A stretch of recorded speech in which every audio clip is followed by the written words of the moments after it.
দেখ একটা জিনিস হচ্ছে, ওকে আমি মেডিসিন এনে দিই, ঠিক আছে? এই যে মেডিসিন, হ্যাঁ ওটা গিফট। এই যে দেখো কি কি আছে। এই যে একটা আছে মক্সিফ্লক্সাসিন, অ্যামরক্স এলএস, এটা আই ড্রপ। আই ড্রপ, ঠিক আছে?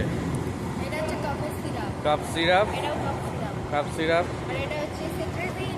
এই যে সিট্রাজিন অ্যালার্জির সিরাপ, ডাক্তার আমাকে বলে দেয়নি। অ্যালার্জির সিরাপ না, সরি ট্যাবলেট, ভুল বলছি ওর জন্য, ঠিক আছে? প্রত্যেকবার আমাকে খালি মেডিসিনই গিফট করে। তা আবার কি গিফট করবো বলো? আমার তো অ্যাকচুয়ালি আমি যেটা প্রফেশন আমার যেটা, তো সেটাই আমি ওকে গিফট করি। সবার মতো রোজ মোজ, দিতে পারি। রোজ টোজ এইসব কিছু আমি গিফট করি না, ঠিক আছে? সামনে ভ্যালেন্টাইন ডে আছে, ঠিক আছে? সামনে ভ্যালেন্টাইন ডে আছে। হ্যাঁ, তাতে কি হয়েছে? একটা জামা কিনে দিন। হ্যাঁ ঠিক তো আছে, আমি আমার সানস্ক্রিন পাচ্ছি, চলো খারাপ হয়ে গেছে। ঠিক আছে।